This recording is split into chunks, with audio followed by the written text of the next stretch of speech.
Hello and welcome to Potential Unlocked, a stacked coaching podcast. On today's episode, we profile Jen Fogle, our newest stacked coaching nutrition coach. Jen was a part of the stacked coaching mentorship program, as well as having owned her own nutrition practice and gym in North Carolina. If you're interested in nutrition coaching, check out www.stackedcoaching.com. If you're interested in online fitness programming, you can check out stackedcoaching.com as well. Also, check us out on Instagram at stackedcoaching for tons of free nutrition advice. Enjoy the show.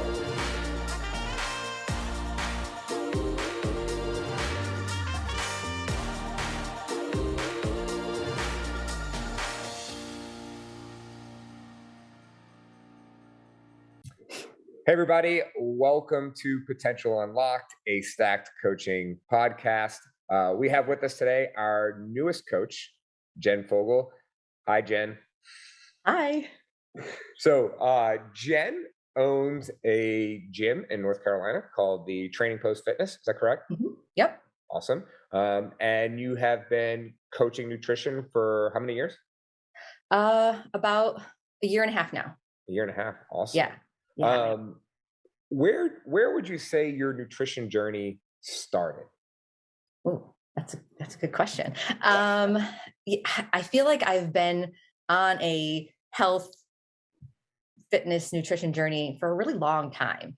I would say it started, I can go back as far as like in my mid-20s, when I, post-college, getting my career started. I had just moved to Florida after college, and I realized that I just wasn't taking good care of myself, and I needed to do something about it, but I didn't want to do anything drastic, hard, fast. That's not my personality. Never has been. What was an indicator that you weren't taking care of yourself? Honestly, it was how I looked and how I felt. So again, I'm in my mid-20s and I'm in Florida at the beach. So, you're in a bathing suit most of the year. So honestly, it was that, and just realizing like it was the lifestyle I was living that was, was part of that. And I wanted to make some changes. So I started making some small changes. And that's kind of when the first time I started to really, I think, pay attention, honestly, to my health. I guess that's as far back as I can remember. Yeah. It's interesting you said you realized that at the beach, or that was one of the ways you realized it. And often enough, when we get clients, and I always ask them, like, what are your goals? Right. And I feel like a lot of people are afraid to say, I want to look better, Mm-hmm. Yeah. But I try to disarm them and say, like, hey, it's okay to say, I want to look better. I want to look better naked. I want to look better in my clothes. I want to look better in the mirror. Because one of the things that does is creates internal confidence for us. And look, you can go to therapy all you want, and they can say like, oh, we should be past that and not worried about it. But the reality is if we can make you feel better about the way you look when you step outside into public, you're going to react or behave differently among other people. And so I think that's a huge thing, and people shouldn't be afraid to say that. I couldn't agree more. And I actually, bringing myself way back to that time, because I'm going to date myself here. It was about 15 years ago. Mm-hmm. I remember when I made some changes and I put that bathing suit on and was like, yeah, I feel good. I look good. And, everybody's definition of that is different as well. And I think it's all about how you feel. It's not about what somebody else thinks you look. It's how you feel that you look, and when you look in the mirror or when you put that bathing suit on or whatever it might be. But I remember that feeling, and I remember the confidence I felt with it. And I didn't want that to go away. Yeah. For the longest time, and I've talked about this a handful of times on our podcast before, is like, in college or in high school or even back to like 7th, 8th grade, I was always the funny guy, right? But I was the funny guy in the friend zone, right? but I did things in order to get people to notice me, Mm-hmm. right? Yeah. And it might have been attention-seeking behavior. seeking external validation from people, those types of things. Uh, but it really wasn't until I transformed my body that a lot of that stopped. And I say a lot of it because it's almost like it was built in like muscle memory, for Yeah. so long. I'm talking about 2 decades of doing that, right? Yeah. To where Hmm. up until about 3 or 4 years ago, I finally felt comfortable that I no longer was looking for someone else's approval. But so that's how I think it can really change. Yes. Yeah. 100%. What were you said you had maybe some bad habits, right? Or how you ate, and you said you started paying attention to it. How did you eat, or what were your habits like? So like I said, like I wasn't paying attention to my health. I ate fast food every single day for lunch. I drank a lot. I mean, but I would say it was mainly that. It was the fast food, and I did nothing physical. I didn't work out. I didn't move my body really, nothing.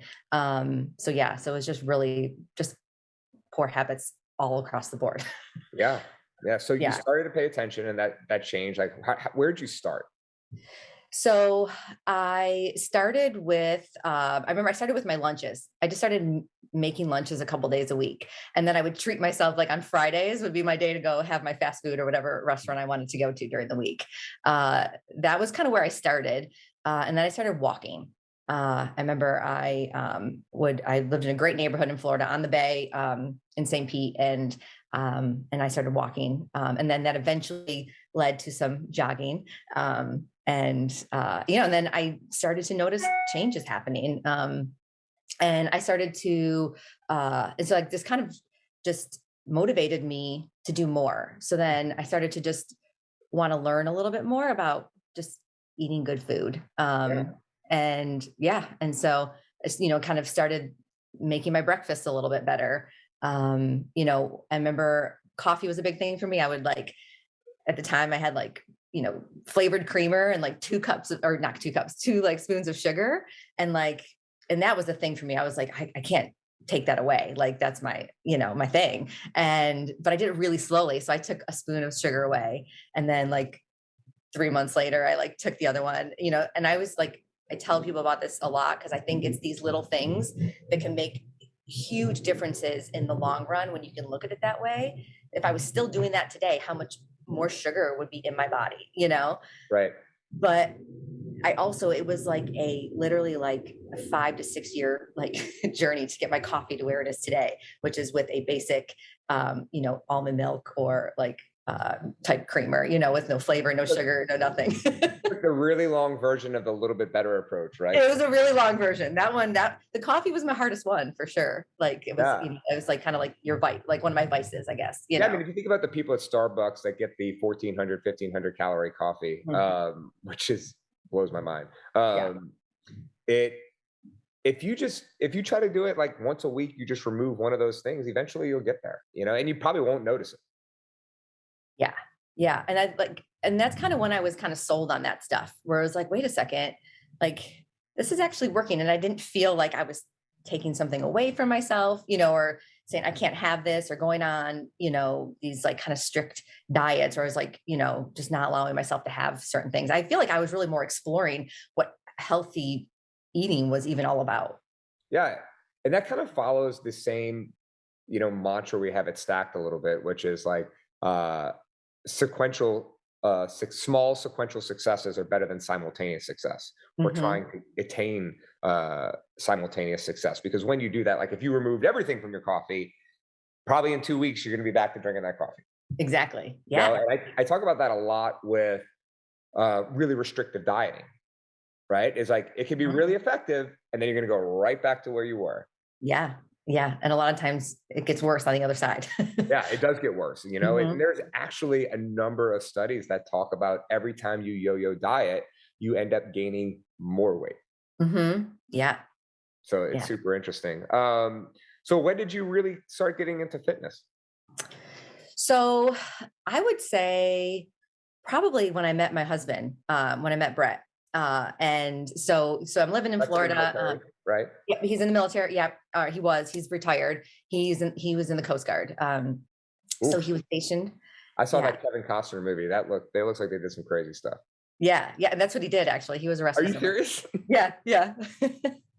Yeah. So, For those of you who don't know what we're talking about, all right, and you're just listening, you're not paying attention. There's this Kevin Costner movie. I think it's called like Coast Guard or something. What's it's it called? called The Guardian. The Guardian. That's Yeah. right. And they're like helicoptering, jumping out of helicopters in the middle of hurricanes into Mhm. the ocean to save idiots who are out sailing when they shouldn't be, right? Yeah. Yeah.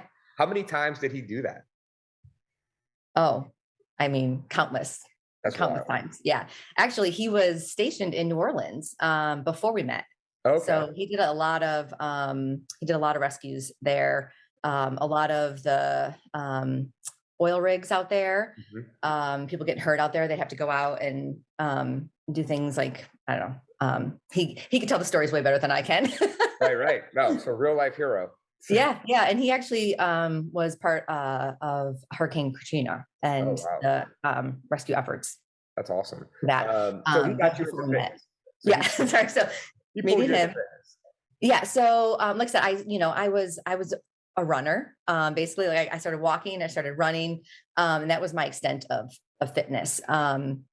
And then when I met Brett, he was in the Coast Guard. We decided to kind of start a life together. It required moving, so we moved up to Detroit, actually from Florida. Sorry to hear that. Yeah. So around that time, for his job, he needed to be physically fit, right? And that's when he got into CrossFit. So that was back in 2008, 2009. He got into CrossFit. And so when we moved to Detroit, I joined a gym there. I didn't do CrossFit. I joined my own gym and started taking like some classes there and things like that. Um, and that's when I actually started to kind of use a little bit of like dumbbells and things like that. But I was really very much a runner, and that kind of carried on. I feel like our fitness and nutrition and health, like I said, it kind of continually evolved because we are both kind of on the same path, right? We kind Right. of and we had each other, we were both on the same page, so that helps a lot, when the person that you're with, you guys are on that same path. So kept us accountable to each other in that kind of stuff. But yeah, I ran a lot. I didn't really get into so let me think. So then we had babies, and I continued running. I started doing like workouts from home, things like that. And so it wasn't until about 8 years ago that I finally let Brett convince me to start strength training in the gym. And that is where my first transformation ever happened. Yeah. And it was one of those things where like he had his thing, I had my thing. Like we didn't really cross paths when it came to what we did. He did CrossFit. I wasn't ready for that. And I was closed minded at the time, to be honest. And I just was like, no, I don't need that. I don't want that. I don't need it. Right. And actually I was training for a half marathon, my second one. And I strained my hip flexor in my first one. I did like a total running, program. And he's like, please let me program for you. So at this point, he was starting to program for gyms and for the Coast Guard and things like that for rescue swimmers and things. He's like, please, he was learning a ton. Please let me program for you. I was like, okay, fine. And that's when he introduced me to a barbell. And taught me how to squat and deadlift and do all those things. That was a game changer for me. Yeah. I actually started to see my body transform. Started to actually see muscle, but I had been running, I had been doing home, body weight type workouts from home for years. What do you think your hang up was before you really started strength training? I just wasn't, I just don't think I was open-minded enough, to be totally honest. Yeah. Were I you think afraid of becoming bulky like most women are? Or I think I didn't really know what was on the other side, honestly. And I thought what I was doing was working just fine. I yeah, felt good. I looked good to myself, like to myself, I felt good. And during that time I had two kids. So I had gained weight, lost weight, so it was like kind of all of that stuff. So I went through all that. And yeah, so I was kind of on the other side of after, having two kids and yeah, and it was kind of, I don't know. Yeah, I guess And a lot of it too is he was my husband and I didn't want to listen to him. There was a little I bit of get that that. as well, I even though get he that knew for sure. exactly what he was talking about. Yeah. So I think there's You a know, little bit of that. it's funny, like when when I first started CrossFit, I was 100% a fitness elitist. You Mhm. know, where it's like this is the only way to work out. Like Yeah, all yeah.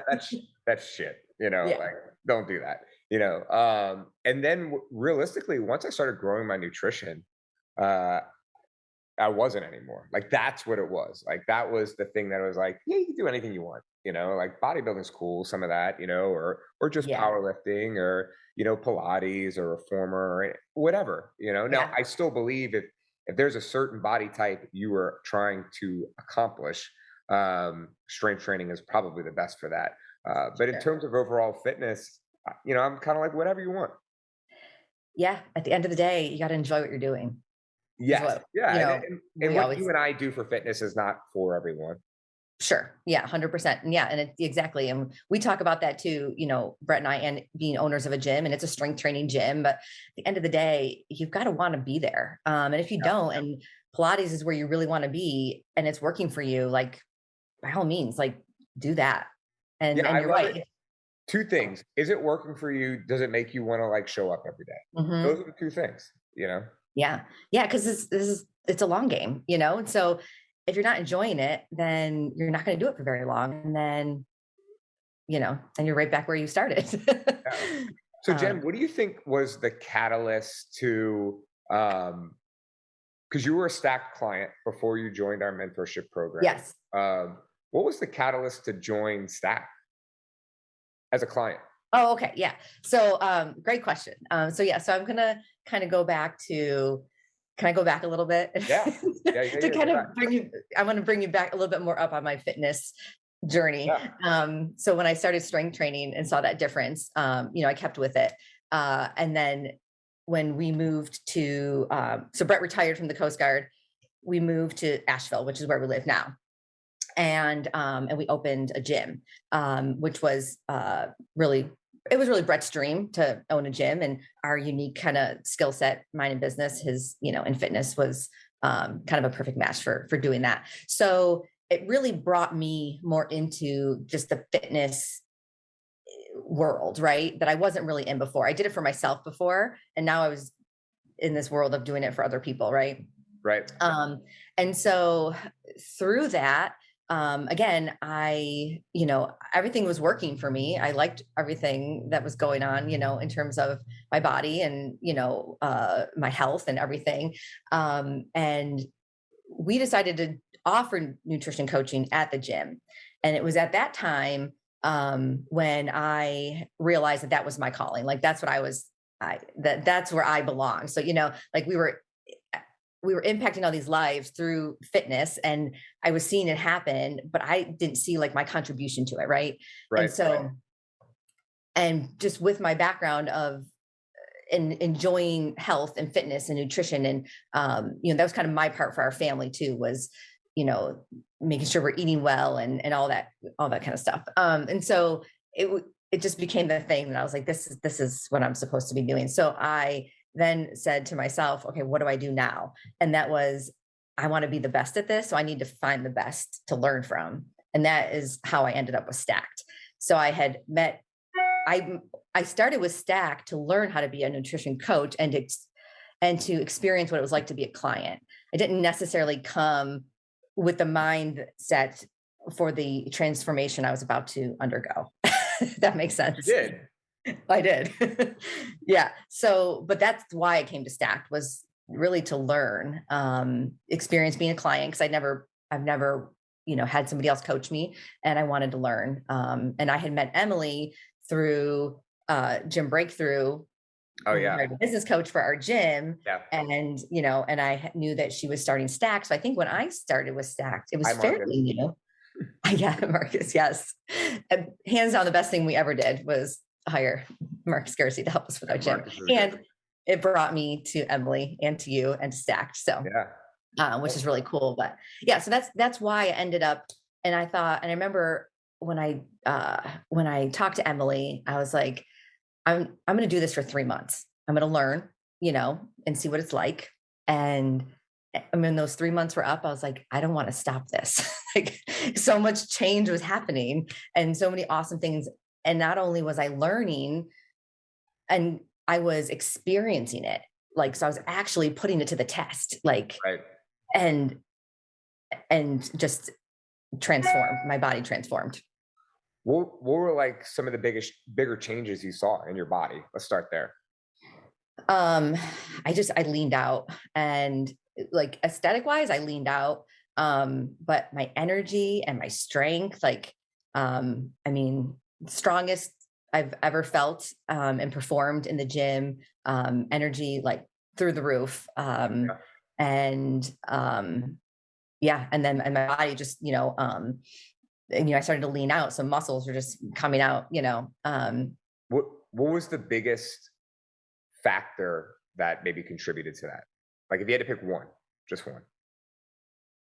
macros, my balance of macros for sure. Yeah. Yes. Yeah. Yeah, it's interesting. Like I was talking to a potential client yesterday. Actually, uh, he's your client. He's about to be Oh, your client. And I was talking to him, and he signed up today, actually, for awesome. that. And we were doing a sales call, and you know, he, we were talking about. He was asking if he needed to do macros, and I said, "You don't. Like some people stay in our phase one, which our phase one is taking pictures of food and working on habits, right?" Mhm. And I said, "You don't, uh, but you may want to, because our mind changes over time as you start to see results. Like right now, because his goal was, I want to lose 30 pounds by I don't know, in maybe a year. I think it was a year, Okay. and I was like." That's easy. Like we could do that. You don't have to ever track macros to lose 30 pounds in a year. Like Mhm. that's easy. I said, but what might end up happening is you might see the potential and all of a sudden be like, right. Mhm. Uh, Yeah.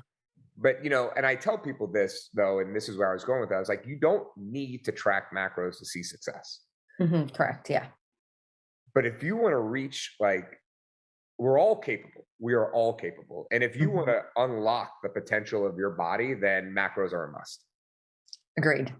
you know. Yes. Um, 100%. Yep. Yeah, and it's not something that you need to do forever, right? Nope. Uh, Mm-mm.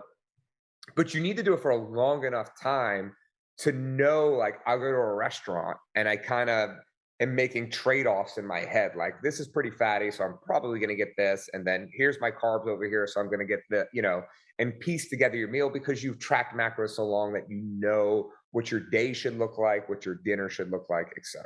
Yes, I was actually, I was just talking to one of my clients about that. Mhm. And, there's so much to learn from tracking macros, that you can take with you for the rest of your life Right. without the scale, without my fitness pal, but what you learn from, doing it for a long enough period of time in terms of what portion size really look like, and yeah, what like the trade-offs and things, and just knowing it's, there's a lot to learn that I think you can take with you, like I said, for a really long time, and and if you're willing to put in the work of doing it.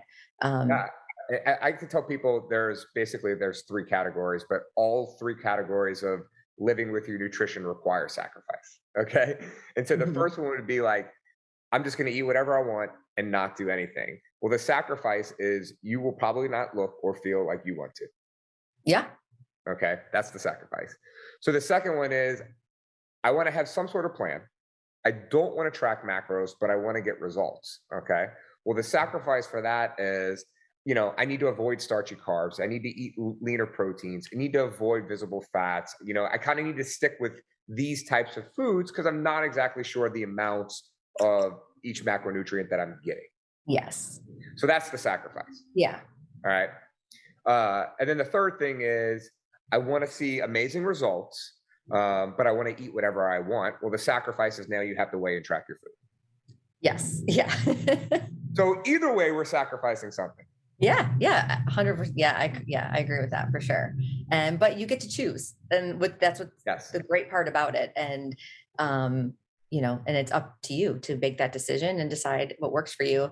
And I think people can also play in all the fields as well and try them Yeah. out. you Absolutely, know? absolutely. My aunt has said my entire life that life is a series of choices, and we just get to deal with the consequences. So it's like you make your choice, and then you get to deal with the consequences. So Yeah, yeah.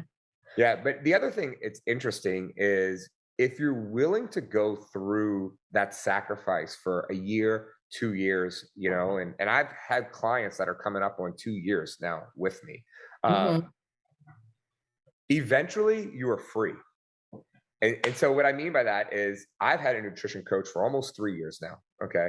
And this year, okay, like during Mardi Gras this year, so the end of February, beginning of March, was the very first time I was like, oh my God, I am no longer defined by my nutrition.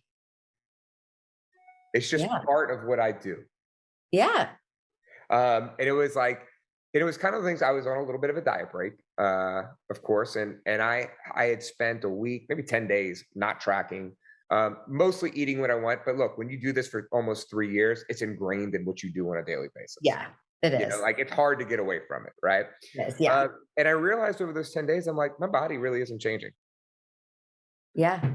and it was like, I think I'm good. Now I'm back to tracking because I am trying to do something specific. I'm trying to Mhm. increase my muscle mass right now in a very specific way without blowing up. Yeah. But my goal is at the end of this increase, I'm going to do a cut, and then I'm going to intuitively eat for 3 months and see what shakes out. Yeah. See how much this is ingrained in me. But like you just said, you get to play in all the fields. Yep. Yeah, exactly. And what's great about it is you've learned everything that you can learn, and now you can go back and forth as you see fit. And I feel like that's kind of what I've been doing recently, Mhm. since I haven't been working with my own nutrition coach, and I've kind of been, kind of flowing in and out of it, kind of with what That's kind of life where you kind of were throwing when at when me. I was coaching you. That's kind of where Mhm. you were too, flowing in and out, and you I know. really, yeah, that's kind of how I ended things when we wrap things up. I was kind of at that point where I could do that, and I kind of kept with that. But what's great about it is I know exactly what I need to do, and if I see myself like kind of falling to the wayside, because when you aren't tracking, sometimes you're like, okay, well, more things are creeping in, but it's really easy to recognize it, and it's really easy to get right back at it. Yeah, Because it you know is. what to do, and that I think has allowed me to have that freedom and see what that feels like. And I actually just put myself through a cut on my own because I wanted to lean back out. And it was just neat to be able to, again, I wanted to make that sacrifice of, really dialing everything back in, tracking everything that went in my mouth, with a very set amount of macros. And it's working. Yeah, the first couple of weeks are the hardest, and then your body adapts, your lifestyle changes, and there's tricks that you can do, Yeah, like, sure. I talk about this all the time. The only thing intermittent fasting does is restrict your calories, right? And if you're trying to eat a certain amount of protein, or carbs or whatever, maybe it might not be the best for thing. But when you are in a cut and you need to, you can easily just say, I'm not going to eat till lunch. And then it's like you're not in a cut. Well, yeah, right. Yeah, exactly. Just shorten the window.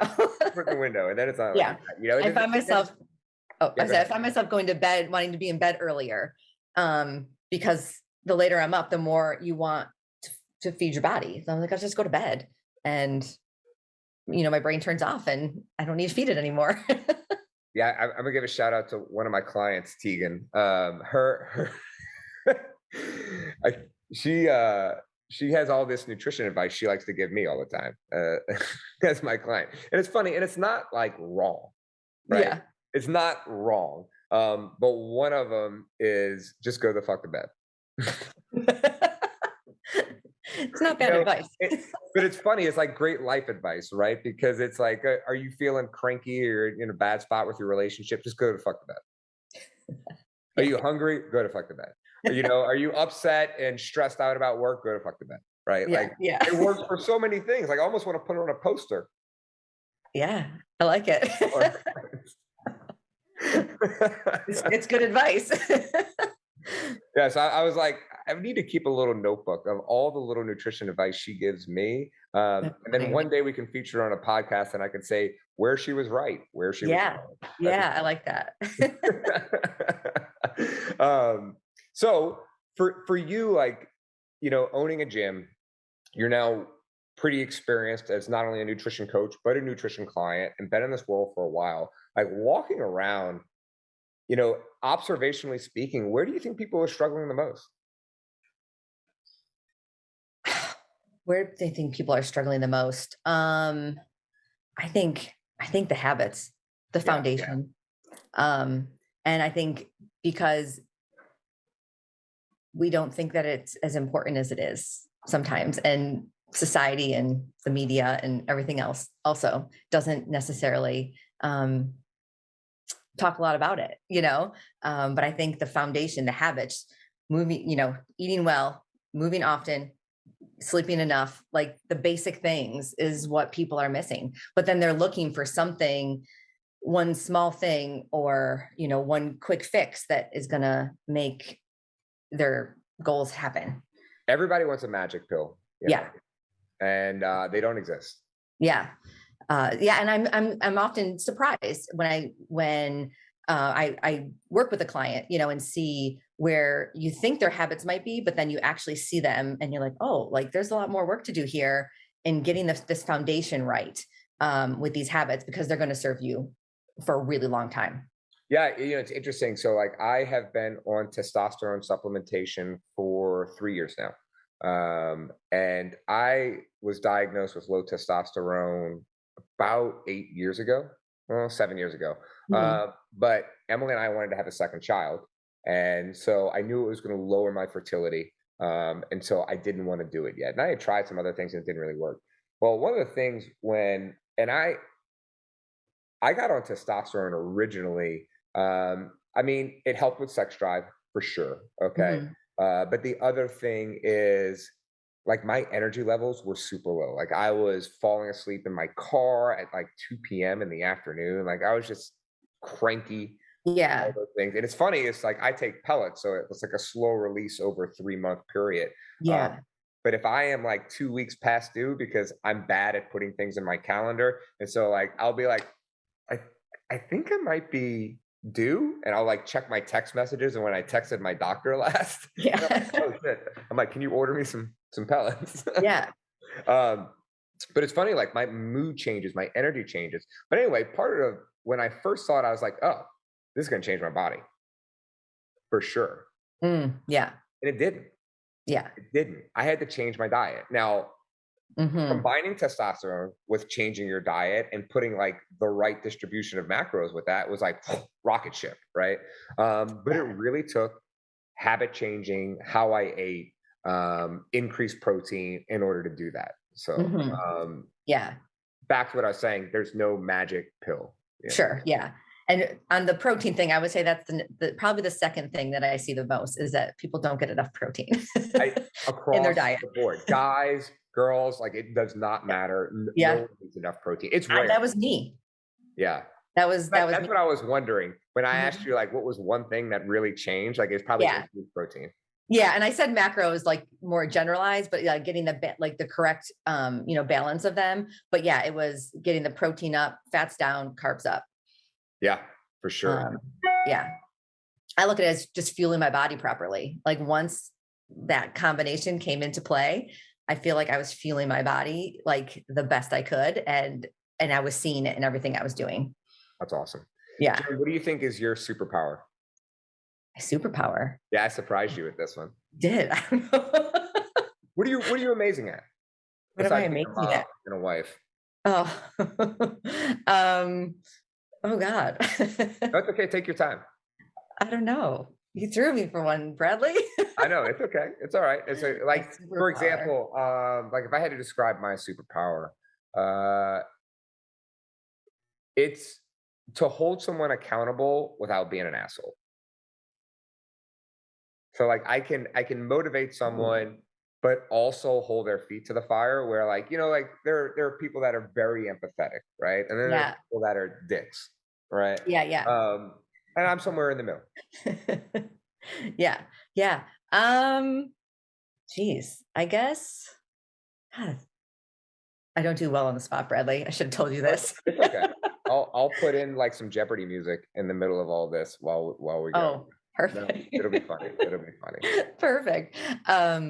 Do you think you're really good at, maybe teaching habits or seeing where someone struggles the most and helping them see that? Or is it, helping someone with their macros or something like that?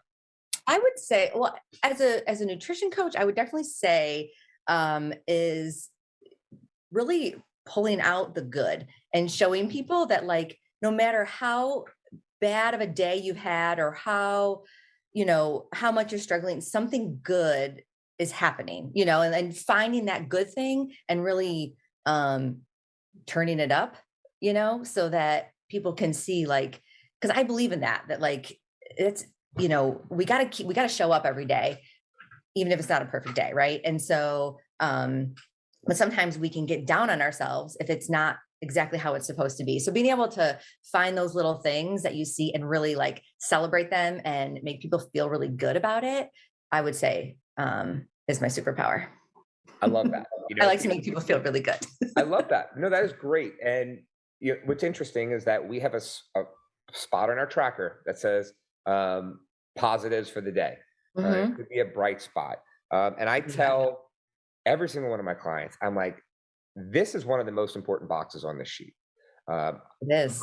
my most successful clients all fill out this box every single day. Yep. you know and I know it sounds corny and it sounds cheesy, but if you create that positive mindset, you will succeed. you Hmm. know um, we are all creators. Okay, every single one of us creates our own reality, the world around us, situations we're in, everything like that. So if you're someone who is constantly complaining or looking at the negative parts of your day, you're always going to be in terrible situations. Yeah. But if you're someone Mhm. who is always finding the bright spots, you're going to be a much happier person. Yeah.